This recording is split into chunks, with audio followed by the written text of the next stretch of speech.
à tous et bienvenue pour cette lecture de thème de la pleine lune du 23 mai 2024 qui va se trouver en Sagittaire. Une jolie pleine lune qui va nous apporter de très belles jolies choses. Et ça nous fait du bien, on est bien d'accord avec tout ce qu'on a vécu depuis le début de l'année. Alors, ce qu'on peut voir déjà rapidement, c'est que bien sûr nous sommes entrés dans le signe des Gémeaux, premier signe de l'élément air dans le zodiaque, et c'est un signe un peu plus léger, et ça tombe bien, c'est ce que va nous apporter cette pleine lune. On remarque qu'on est sorti, et ça fait beaucoup de bien, du stellium de planètes qu'on avait l'habitude de voir depuis plusieurs lunes. Et cette fois-ci, alors le seul combo un petit peu bizarre, si je puis l'appeler comme ça, qu'on va avoir, c'est Vénus et Jupiter qui se trouvent en conjonction presque à la cuspide, qui est vraiment à la limite du Taureau et du Gémeaux, qui va nous amener quand même des petites choses. On a aussi le milieu du ciel qui se trouve à 1 degré, donc qui est vraiment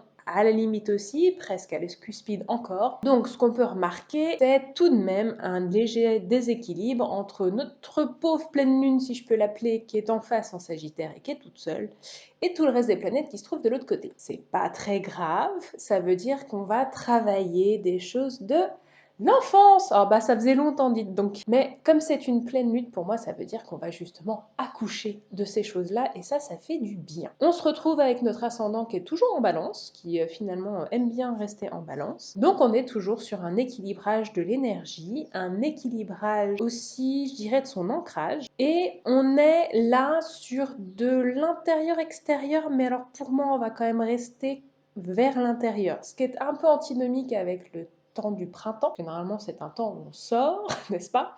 Alors au vu de la météo, je ne sais pas où vous êtes, mais en France en tout cas, j'avoue que le printemps ne s'est pas vraiment installé, donc c'est vrai qu'on reste quand même basé sur l'intérieur, l'intériorité, et on vient chercher justement ce qui peut nous poser des problèmes depuis l'enfance, depuis longtemps. Surtout qu'en plus, la pleine lune en Sagittaire est en maison 3, donc on est vraiment sur du relationnel, de la communication, de l'expression de soi, et je dirais du relationnel alors à tous les niveaux, parce que en face on a ce fameux couple Vénus-Jupiter, donc on est sur la famille, les amis et les relations amoureuses. Alors bonne nouvelle par contre justement au niveau du couple. Si vous êtes en couple, pour moi cette pleine lune va vous apporter beaucoup de jolies et belles choses, voire même des opportunités de vous connaître un peu mieux, permettant ainsi de connaître votre conjoint un peu mieux, ce qui est toujours une bonne nouvelle, et que l'entente soit beaucoup plus cordiale que d'habitude et vous amener des bénéfices à ça.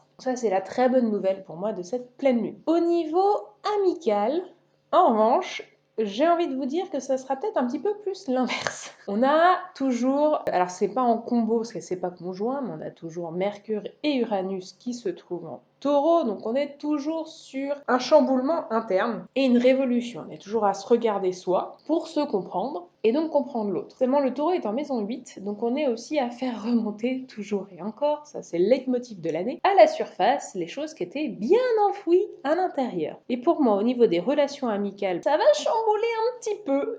Pour moi, il y a un petit peu de friction à ce niveau-là. Alors, on va pas non plus s'inquiéter, hein, ça va pas être de grande colère, mais disons que il va peut-être y avoir des relations qui vont bouger, évoluer, plus être sur la même vibe, on va dire. Et en général, ça, même si c'est malheureusement un mauvais moment à passer, c'est toujours pour du bon parce que ça veut dire que vous aussi vous évoluez.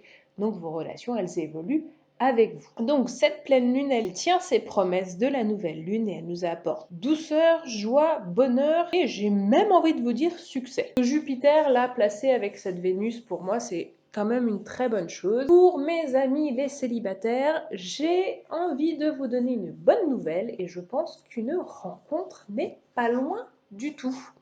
Et une jolie rencontre qui vous apportera beaucoup de joie, d'amour, mais surtout qui vous comblera. Parce que ce combo-là, pour moi, il est vraiment bénéfique.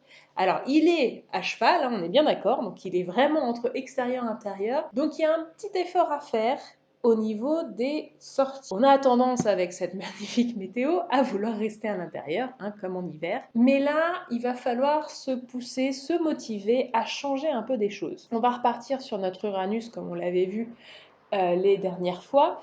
Uranus, c'est vraiment une planète qui vous chamboule. C'est une planète qui vous secoue dans tous les sens pour vous permettre de voir les choses autrement. Vous avez déjà donné l'exemple l'autre fois. Si vous faites toujours tout de la main droite, essayez pour une fois de la main gauche, mais ça va vous changer obligatoirement le point de vue. Donc là, il y a une demande de la part d'Uranus de chambouler les habitudes, de chambouler les façons de faire. Ce chamboulement vous apporte justement un grand bénéfice, mais vous apporte aussi, parce qu'il ne faut pas l'oublier, Vénus c'est un miroir, ça vous apporte la possibilité de vous voir en face. Exercice pas si simple que ça, hein, on s'est tous plantés devant un miroir et on n'a pas aimé l'expérience en général. Vénus c'est ce qu'elle vous demande, c'est-à-dire que Vénus elle vous demande de vous regarder et de vous regarder objectivement. Et ça, normalement, c'est la leçon qu'on a compris avant avec notre combo Uranus-Jupiter qui était en taureau, c'était justement de chambouler nos croyances, voir nos pensées limitantes, voir nos blessures. Et en ayant compris ça, ben justement, on est capable de se regarder un petit peu différemment dans le miroir. On a tendance à voir tout le monde, à s'occuper des autres, et à ne pas se voir soi-même. Et bien là, pour moi, Vénus, elle vous rappelle ceci, c'est de vous traiter comme vous traitez l'autre. Et en général, l'autre, on le traite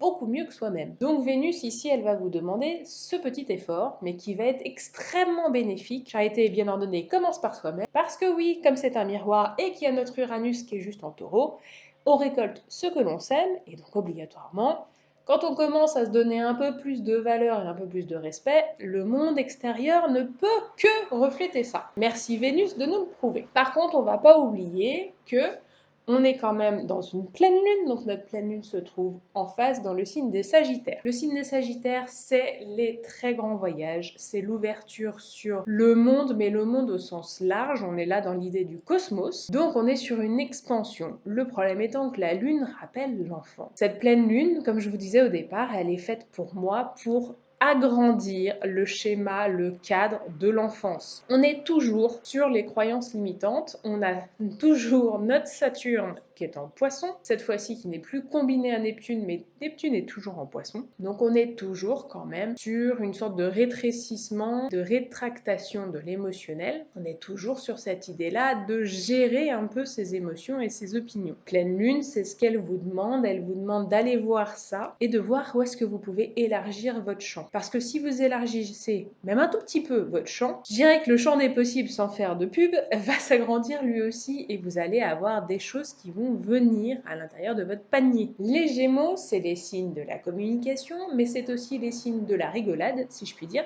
Et c'est un signe aussi qui n'hésite pas à tenter plein de choses. C'est un signe curieux, et ça tombe bien puisque c'est le premier signe d'air, donc il y a besoin justement d'aller un petit peu partout, de se frotter à n'importe quel domaine, n'importe quelle culture, n'importe quelle langue, pour pouvoir à la fois en prendre les bienfaits, mais pour pouvoir aussi les partager avec justement son cercle d'amis. Ce qui est très drôle aussi, c'est qu'on a une inversion des maisons, puisque normalement, entre guillemets, dans un zodiaque de base, la maison 3 se trouve en Gémeaux, la maison 9 se trouve en Sagittaire, et là c'est l'inverse. Donc on a cette intelligence de la maison 9 du Sagittaire qui est de se regarder soi-même et de pouvoir comprendre ses peines, ses blessures, ses parts d'ombre et de pouvoir les offrir au monde en disant bah voilà, j'ai compris cela.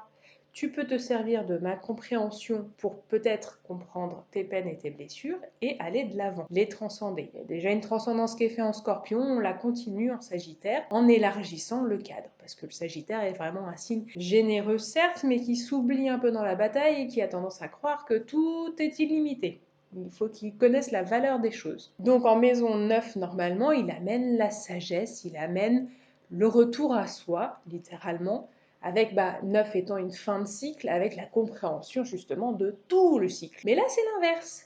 Donc on est à la fois dans une fin de cycle et dans un début. C'est pour ça qu'on est toujours un peu en décalé, d'où la météo, d'où le printemps qui ne s'installe pas vraiment. Ici, c'est pareil, c'est-à-dire que pour moi, justement, ce 9 nous amène la compréhension de tout ce qu'on a eu depuis le début de l'année, cette sagesse, et maintenant on nous dit, allez, on lâche, on y va, on saute et on fait confiance. Chose qui peut être compliquée d'ailleurs pour les signes Taureau, Gémeaux, Cancer sont des signes qui ont du mal à se faire confiance et donc par ricochet à faire confiance à l'extérieur. Mais là, pour moi, c'est ce qui vous est demandé. C'est de sauter dans le vide, en gros, dans la nouveauté. Et la nouveauté, c'est pas obligatoirement des grandes choses, ça peut être des petites choses du quotidien, mais qui vont tout changer. Pour moi, on vous explique que le changement doit venir de ce que vous ressentez à l'intérieur. Pas de ce que un tel a dit, pas de ce que j'ai dit, par exemple, pas de ce que la personne à la mode a dit, mais vraiment de ce que vous comprenez pour vous, de ce qui est bon pour votre changement à vous. On a Mars en bélier, on a toujours un côté fougueux, battant, au devant des challenges. Ça, c'est très bon parce qu'on en a besoin. Il va vous aider puisque le bélier est vraiment un signe qui fonce et il en a besoin. C'est lui qui commence la roue. C'est à lui, justement, de se lancer dans le vide. Mars va donc vous aider. En plus, c'est en maison 7. Donc, il y a une spiritualisation de l'action. Vous faites les choses avec conscience. Ceux qui ont entrepris des choses à la nouvelle lune ou un peu avant, pour moi, là, vous allez vraiment recevoir ce que vous avez semé. Et ça va être quelque chose de très joli. J'ai vraiment cette sensation que les opportunités vont arriver, voire même vont pleuvoir. Je ne fais pas un mauvais jeu de mots, hein, je vous souhaite du soleil à tout le monde, mais ça va vraiment arriver dans votre vie. Vraiment dans, ça y est, je reçois enfin ce que j'ai demandé depuis très longtemps. Et ça fait beaucoup de bien. Donc ça, c'est vraiment ce que je vous souhaite. Les amis, je vous souhaite de recevoir tout ce que vous avez demandé parce que je sais que vous avez travaillé dur et très honnêtement, pour moi, l'univers, il vous dit « Ok, c'est bon, on est prêt, on y va ». La seule chose que j'ai envie de vous dire pour terminer, c'est que pour recevoir, il faut ouvrir la porte. Et ouvrir la porte, ça veut dire quoi? Ça veut dire faire confiance à la vie. Le milieu du ciel qui se trouve, on va dire, entre le Gémeaux, Cancer et avec en face Capricorne, Sagittaire, on est sur faire confiance à soi, faire confiance à la vie et comprendre son mouvement. Je vous l'avais déjà dit dès le départ, cette année, c'est un mouvement continu, voire continuel. C'est un 8, le 8 ne s'arrête pas. Donc il faut s'y habituer. Et il faut comprendre surtout que c'est dans ce mouvement perpétuel que vous recevez des belles choses. Si vous stoppez le mouvement, vous ne pouvez recevoir. Pour ne pas le stopper, il faut s'écouter, se faire confiance. Même si parfois, je vous l'accorde, ça peut faire peur. Pour moi, là, cette pleine lune, elle vous offre ce petit coussin, ce petit tapis volant dont on a besoin quand on saute dans le vide, pour dire non, t'inquiète, je suis là, je te tiens, c'est bon, tu peux sauter, je suis là, et tu vas voir, on va aller sur un super voyage. Très belle pleine lune, et je vous souhaite beaucoup de succès, beaucoup de joie, mais surtout je vous souhaite de recevoir tout ce que vous avez demandé. Prenez bien soin de vous, et puis moi je vous dis à la semaine prochaine de toute façon. À bientôt, salut!